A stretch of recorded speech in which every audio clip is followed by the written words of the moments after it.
Beautiful people, it's your friend Simon from New Earth Cooking. I have just started a fast. Simon, why on earth would you as a chef, Mr. Food Guy, stop eating? I've been feeling very tired. Right? I've made a lot of people happy. I've built a cooking school, I've built a restaurant together with my friend Pierre. I have, got a lot of shit done. So what this fast is to me is a way to say, stop right here. I'm just going to clean up my system. And with that, I'm going to clean up my mind. So that's the most important reason. A reset, a clean up, and most of all, time for myself. So it's a fast not just from eating. It's a fast from talking to people. It's a fast from helping other people. It's a time for myself. I'm locking myself into my house and into my food forest garden. People are not going to visit me, I hope. And already it feels so good. I'm actually really happy. Now, I have to tell you that I already spent the last 3 days eating very little. Day one of those 3 days I only ate fruit. Second day we did a cooking class, so I had a light lunch, no dinner. And yesterday, okay, here's what I had yesterday. A little bit of fruit, a little bit of salad.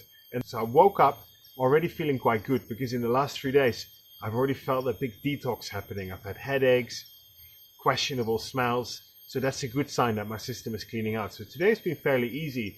Food has crossed my mind about 974 times, but I'm determined. Spent the whole day pretty much in the garden, cutting grass, pruning trees. This is about the direction that my life is heading. Where's the cooking school going? How am I still in service of the planet? What are my great values in life? What are my relationships like? A lot of insights are dropping in for me, and I'm sure I'll talk more about this later, but for now, I can tell you I'm feeling very good. I see the body like an ecosystem, and there's a lot of parasites and bugs and things in here that are really quite comfortable in my current diet, and I wonder how these guys are going to shuffle around once I stop feeding them. What your body does naturally already after 12 hours of not digesting any food, it starts in a very cannibalistic way. It starts cleaning up its own cells. It starts going through your entire being, millions and billions and zillions of cells, and it starts evaluating, do I still need you, or are you good to go? 90% of your cells don't belong to you as such, they belong to other beings. It's going to evaluate all those microbes, all of those living beings that consist of my ecosystem, say, are you still needed? Are you absolutely necessary? Huh? Humans are built to fast because food wasn't always available, right? So again, this is part of agriculture, we always have food available. And I'm looking forward to have this renewed sense of appreciation for flavors and abundance in the garden. So this is what I am drinking. Water, clean mountain spring water, and some very select herbs from my garden. Cinnamon leaf, gotu kola, ginger, and some organic black tea. Day number 2. Today I turned it into a holy water fast. I went up to the temple with Rina. Bagus, Rina? Yeah, bagus. Yeah. Get this beautiful Rina and the beautiful holy water. 60 liters, and then onto the motorbike. You don't just take the water. First we had to make an offering here to the temple and had to wear a sash. And then, after negotiating with the priest, we could take the water. Like it's almost tiring to move my body. I guess it's well into the fast now, and it's a point where your body is really, it's just used up all its glucose, so it's really, detoxing and scraping by. But apparently it's going to get easier after day 2 and 3. So let's hang in there. I'm fine. I'm absolutely determined, and overall been feeling really good today. A bunch of fermentation. So the plan is to break this fast with some delicious fruit from the food forest. It's absolutely heart-wrenching to spend so much time in the garden, and I keep finding guavas and passion fruit and this and that, all these different types of fruit, and I'm not eating them. Pumpkin, papayas, mangoes, and fermenting all of this in jars and some homemade vinegars.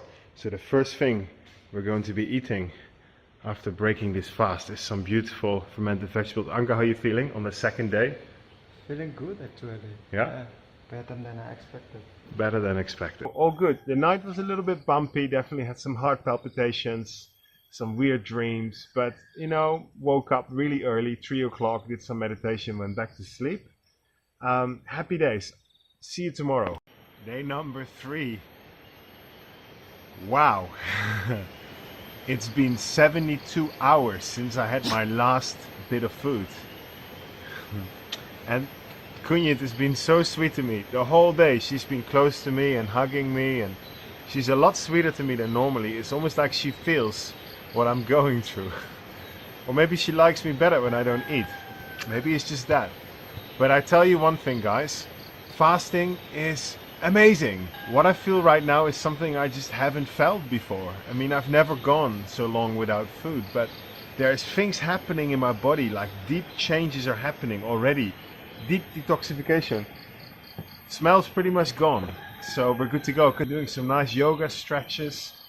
Been sleeping a bit better. Definitely bumpy, definitely waking up at night. But it's been great. And I was with Anga in the cooking school today. And this is all I can think about right now is fermentation. Like, I just been fermenting non-stop. I made these mashed cassava and condensed coconut milk and added sourdough cultures and wrapped them in turmeric leaves. All of these wacky ideas have been coming in around fermenting, around bacteria, around microbes, around energy and spirit, and how important these fermented foods are to humanity, how they're the key to our health. I'm getting all these insights. It's really wacky. So I dropped pretty much 5 and a bit kilos in less than a week. Guess what? Right now, all I can think about is cooking, of course. And it doesn't even bother me so much. Like, I'm mildly hungry all day long, but not to a point of annoyance. I kind of just accepted that feeling of hunger. And it feels kind of clean and vibrant and nice. And yeah, there's something really special happening. I'm also noticing how vastly intelligent my body is, and I feel good not eating. I feel happy. I definitely am challenged. It's not easy for me to just all of a sudden not eat for 3 days on end. But hey, 4 more days to go. I'm really enjoying also my time off the phone. So I haven't been in contact with anyone. So the only person I've been seeing is Anga, and he's fasting too. So I noticed that as we're about together, I connect to him deeper than ever before. I feel really comfortable in his presence. And he's always a really, great guy, and I love him. But today, now that we're both fasting, I feel like, wow, we're really tuning into something. She's such a darling. Look at her, look at her. Where are you going? Where are you going? Oh, you're going to lick your bum. She's not fasting, but hey, I'm giving her 1 meal less. So usually she eats twice a day. She only eats once a day now. And she doesn't mind. We've had some beautiful rain in the food forest. Look at that. And I found some beautiful passion fruits, which I'm going to turn into booze, but more about that. Day number 4. This morning, for the first time since I was a teenager, I weigh less than 90 kilos. 89.8. So I decided to go for a bike ride. And I thought, you know what, I'm just going to get on my bike and see how far I get. Because everything I do now, since I haven't eaten in 4 days, is slower. I have to pace myself. But I thought I could just go on a bike and pace myself. And it was the best bike ride I've had in my whole life. I mean, talking bicycle, right? Not the motorbike. Just enjoying the view, looking around, going slow. Normally when I go for a bike ride, I pump up the mountain, I'm smashing my own personal record. I want to go faster, la la. No. And I ended up going all the way up the mountain. I ended up doing a good, 20 kilometers or something. Nothing too extraordinary, but yeah, enough for a morning bike ride. Uphill as well, like straight up the volcano.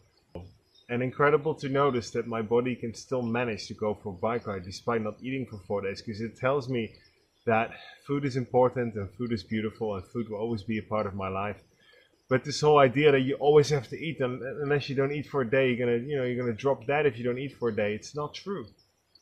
I feel incredibly inspired. I'm getting all of these amazing ideas, but I'm not ready to write them down yet or share them with the world or make videos on them. I'm just sitting with them. I'm getting some really great insights around where New Earth cooking is heading as a philosophy, as a school, as part of a restaurant, etc., etc. Really fascinating ideas. I've been absolutely loving the fermentation. I've probably done about 20 ferments by now. I made an amazing range of vegetables with all kinds of flavors, herbs, and even things like shrimp paste and fish sauce, like really kind of Korean style ferments, and they're all bubbling away, looking good, making booze. And I normally don't even drink alcohol. It's not really a part of my life, but I've been doing a lot of research on traditional indigenous ferments and calling in the right spirit into your ferments. And some of those are alcoholic, because alcohol is a natural part of nature. The moment an apple drops from the tree, it turns into apple cider temporarily, and things are feasting on that. This amazing variety of hundreds of different yeasts that are around us here. You know, these are wild fermented alcohols that I'm making, not using any starters, but just simply infusing them with lots of love and all of the natural yeasts that are floating around us. And they're bubbling away with an array of fruits that I'm finding in the food forest and I'm not eating right now. So it's so cool to see how much food we actually get from this food forest, and normally we feed on that. And I also credit that after 3 days of not eating, I have no headaches, I'm not overly tired, I'm slow. My body is telling me, slow down, but I don't have all of these horrendous detox effects that a lot of people are experiencing. I had a good night's sleep last night, so far so good. Few more days to go, but I'm determined to keep going for a few more days for sure. What this is giving me most right now is enormous mental clarity, an ability to do very deep breath work. If you don't know what breath work is, look it up. It's been a part of my life for several years. It's a very powerful healing modality. I credit breath work with the fact that I can't even remember the last time I had a cold or a flu. I just don't get them. But even better now, I can breathe so much deeper into my stomach since it's empty. It's really incredible. And just a general new awe and just in awe with life. I smell a lot of different things that I normally don't smell. I smell nature on a much deeper level. I sense a lot deeper. I feel a lot deeper. I feel a lot more connected to nature. I cannot recommend fasting enough to you. However, know what you're doing. Spend time with yourself, tuning in to what it is that you need, and at all times listen to your body. Your body is so intelligent, so smart, it's constantly communicating what it needs. And for me this time was really clear, ease off food for a bit. But I'm using my willpower and my mind to push myself a bit further. But I'm keep on balancing it. And if tomorrow my body tells me time to eat again, I will. But I don't think it is. I think it's enjoying this. So, lots of love from your friend Simon. At the food forest today. Less rain today. Beautiful in the treehouse. Queen is not with me. This is me, myself and I. Goodbye. Day number 5. Wow. I keep saying this, but I've never been so proud of my body, of all of its functioning, of all of its vast intelligence, of all of its self-regulating mechanisms. I feel that we've been granted such an amazing vehicle to come into this world, and the better it functions, the better our spirit can operate through it. So it's this delight of being in my body yet feeling strongly that I'm not my body. It's like a hack. It's like the closest we get to a quick fix or a magic bullet when it comes to our health. That's what I'm realizing now. The fact that our body, when we deprive it of food, is not going to starve and freak out and eat its own stomach, you know. That's sort of this image that I used to get. Oh, if I stop eating, we're not going to get malnourished straight away. It's going to go into a deep state of rest. It's going to affect our nervous system. It's going to affect our digestion. It's going to affect every single organ in the body. And this greater intelligence is going to have a chance to go through it and reevaluate what's going on in here and how do I want to change it. And that's what I'm experiencing right now on the physical level, as well as on a spiritual level, as well as on an emotional level. Automatically, I don't have to meditate very deeply to get to these insights. They just keep dropping in during the day, like automatically. Having said that, meditation helps, breath work helps, and interestingly enough, exercise helps. I notice that my mind gets busy because of all this spare energy that doesn't go to digestion. And I notice that sometimes it's just easy to have a bunch of food and go into this food coma and just see myself out on the other end. But now I'm faced with myself and there's nowhere to go and there's nothing to eat. been doing yoga again, like asana, like stretching, going for a bike ride, steadily doing some weight training. And you might think to yourself that that's crazy to do all of that stuff after not eating for 5 days. But the body is smarter than that. There's an Italian doctor in Los Angeles at the moment showing, rats on chemotherapy, the ones that fasted 48 hours before their chemotherapy would live, and even quite happily so, whilst the ones without fasting would die. And that's then taken to human trials, and people have started fasting 5 days before having chemotherapy and been able to go to work and live their life. But the moment the very doctor told them, oh, maybe don't do that because the protocol is to have extra food when you do chemotherapy, that's when they got sick. And this is happening over and over and over again. So I think we got to get to the core belief that we constantly have to fuel our bodies in order to be nourished. You might not carry it, but I know a lot of people that do it, and I know I do. This idea that food is safety, to a point, is true, but in a world of such crazy abundance, where it's not just breakfast, breakfast, lunch, dinner anymore. Even that's quite a lot, but it's snack here, snack there, midday snack, because the more we consume, the more money companies make. That belief is really a little bit outdated, and it's just not working. It's slowing us down and it's making us sick. Now, if we lived in a perfectly clean world, we wouldn't need to do all this fasting and detoxification. But the world we're living in today is not quite the same. And I live in Indonesia. Now, I live most of the time in my food forest, but even then I spend time driving to Ubud in heavy traffic. It's not even possible to avoid toxicity wherever you live in the world today.